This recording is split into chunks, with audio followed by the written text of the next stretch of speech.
Harka fuunee kabajamtootaa fi daawwattoota Freeman hundumti keessan nageenyi keenya bakka jirtanutti isin haqa qabu jechaa har'a immoo akkuma waaddaa isiniif seenne jechuudha. Waa'ee dhibee kaaronaa irratti namootni baay'een keessan nu gaggaafachaa turtan qoricha ni ta'a jennu.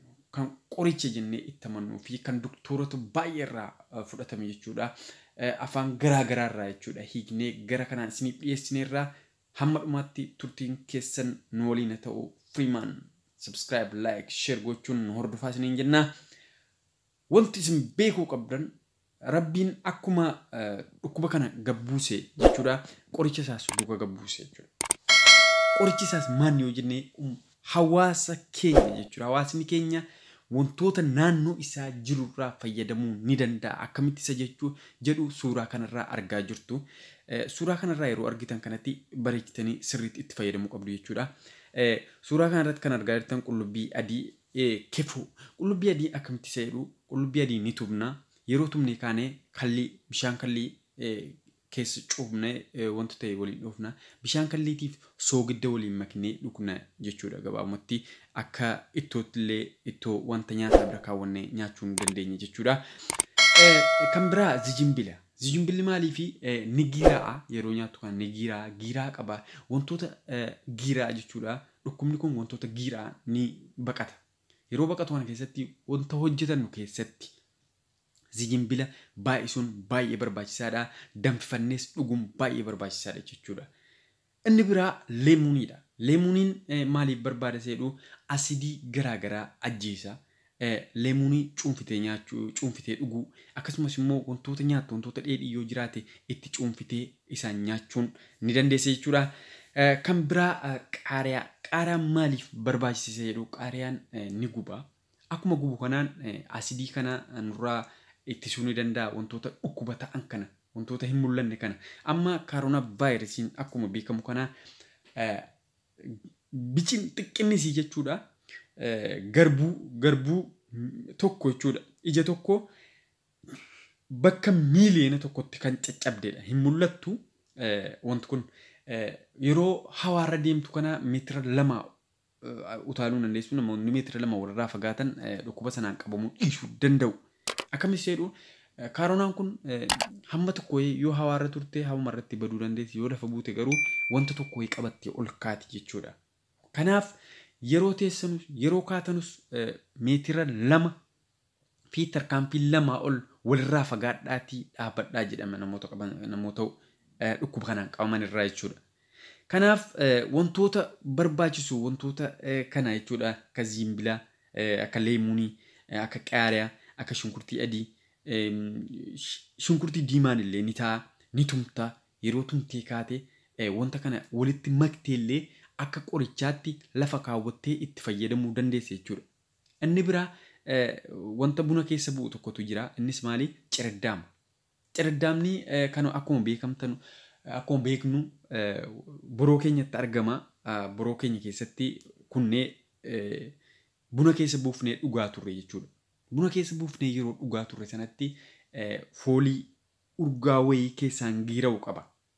Yeroo giira'u kanatti dhukkubni wanti tokko wayii akka namatti hin dhufne wanti isin beekuu qabdan immoo wantootni giira'an yeroo hundaayyuu qoricha namni hin beekne akka ta'e beekaa. Nuti wantoota naannoo keenya jirurraa jechuudha fayyadamuu yoo dandeenye qorichi guutummaan guutuutti kan addunyaan kun keemikaala keessa galchitee baaftee nu kennaattu wantoota boroo keenyarraa argamedha. Kanas kaaronaa vaayirasiin jechuudha wantoota ofirraa ittisuu dandeenyu qofa osoo hin taane dhukkuboota garaa garaa illee wantoota kanaan ofirraa ittisuu ni dandeenya jechuudha. Qullubbii adiin yeroo beektan ta'e garaa keessaafis wantoota garaa ciniina garaa wanta adda addaa godhu garaa keessaafis akka giira'ee wantoota nyaataa garaa ciniinaa waan adda addaatiin fayyada. Leemuunis yoo fudhattanii raattan jarmii ajjeesuudhaan beekama. Leemuunii jechuun Vitaamin C'dha. Vitaamin C keessatti kan bakka guddaa qabu leemuuniidha. Leemuuniin jarmii adda addaa akka ajjeesuuf jechuudha. Kan immoo akka bishaan kalliitti fayyadamtu jira. Zijimbila kan immoo tumtee yeroo tumtee kaatee algee baha. Yeroo algee bahu kanatti qullubbii adiidhaan yoo gaggabaabsitee qullubbii adiidhaan walitti tumtee akka biddeenaatti yookaan immoo biddeeni jiru wayii biddeena kaawwattee isa bira kaawwattee waan akka barbaree wayii bira kaawwattee nyaatte baay'ee si fayyada. Leemuunii namni hin beekne jira jedhee yaadu. Zimbiras namni hin beekne jira jedhee yaadu. Kanaaf nuti hundinuu akkuma dhukkubni kun jechuudha gaaraa gabbu'e wantoota itti fayyadamuu dandeenyu argineerra waan ta'eef wantoota kanatti wantoota naannoo keenya jiran guutummaan guutuutti itti fayyadamuu dandeenya. Qanxallaa togoo maaf hin taane togoo biroo keessaa maaf hin taane wantoota hadhaa'u san maalidha ni waan tokko jira ibichi amma fakkeenyaaf ibichillee faayidaa qaba jechuudha gabaabumatti. Faayidaa guddaa qaba. Wantoota hadhaanudha. Wantoota hadhaan yeroo hundumaayyuu jechuudha qoricha akka ta'anitti ogeessonni fayyaa addunyaa kun bira ga'aniiru jechuudha. Kanaaf namootni dhukkuba kanaan qabamtan walirraa dheessuu walirraa fagaachuu osoo hin taane dura buutanii of eeguu waan ta'eef mana keessanii mana keessanii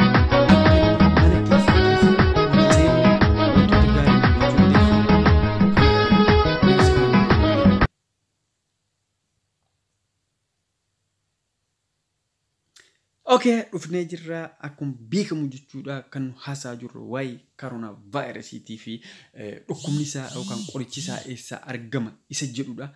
Qoricha isaa naannoo keessan argachuu ni dandeessu. Naannoon keenya kun maal qaba? Borookoo maaltu jira? Kellaa kana maaltu jira? Kellaa jira ollaa kootii maaltu jira? Jennee yoo funaanne kefoo jira, raafuu jira, togoo jira, wantoota adda addaa jira, qanxallaa jira. Waan boroo keessanitti argamu test godhaa yaalaa. Kun immoo isa beekamee dhiyaatedha jechuudha. Kana nama isinii dhiyeessaa jiru kun afaanota garaa garaarraa jechuudha. Fuudhee isiniif kanan dhiyeessaa jiru an Firiimaanidha. Firiimaan yeroo hundumaa jechuudha wantoota isiniif ta'a jedhu qabatee isiniif dhiyaataa. Isinis hordofuun isina like, share, subscribe godhaatii. Addunyaa waliin gahaatii hiriyoota keessan akka hordofan godhaa. Yoo kana boodas wantoota garaa garaa irratti dhukkuboota garaa garaa irratti wantoota gaarii ta'anii fi wantoota qoricha ta'an isiniif qabadheen dhiyaadhaa. Kanarraa dhukkuba kaaronaati. Dhukkubni kaaronaa akkamitti nama huba akkamitti nama argata si jedhuudhaaf immoo jalqaba yeroo nama qabu qaamni ni guba. Qaamni erga gubee immoo qufaa gogaan ni qufaa isaa. Qufaa gogaan erga qufaa isee booda immoo dadhabbiin humna laaffina itti mul'ata jechuudha. Namootni mallattooleen kun irratti argaman gama qaama yaalaa deemuu mana yaalaa deemee wal'aanamuun gaariidha. Wal'aanamuun yoommoo hin dandeenye mana isaatti wantoota kanaan illee dandamachuun ni danda'a jechuudha. Kanaaf ergaan koo kun akka isiniif tolu abdiin qaba. Ergaa kana tuffattanii bira hin darbina. Ergaan kun ogeessota fayyaa adda addaa afaanota adda addaatiin dabarsan irraa kan fudhatamee gara kanaan isiniif darbaarudha. Kanaaf akka nu hordoftan yeroo hundumaa isiniin jennaa. Nuti fayyaan keessan fayyaa keenya isin fayyaa taanaan nuti fayyaa taanaa. Kanaaf fayyummaa walii eeguuf immoo dirqama doktora yookaan hospitaala dhaabdee keessa dhaabbachuu miti. Wantoota beekturraa hiriyoota keetiif, firoota keetiif, obboloota keetiif dabarsitee waan gaarii irra kaa'u. Kan biraa immoo akkuma beekamu bishaan gaariidha. Bishaan addunyaa kana keessaa jechuudha wantoota ilmi namaa itti fayyadamu isa jalqabaati. Wantoota kana ituma jalqabamu ituma itti fayyadamtu jechuudha. Yeroo dhukkuba kana yoo shakkii irraa qabaatte bishaan kana baay'istee dhuguudha. Bishaan jechuun dhiiga keenya keessatti deemee kan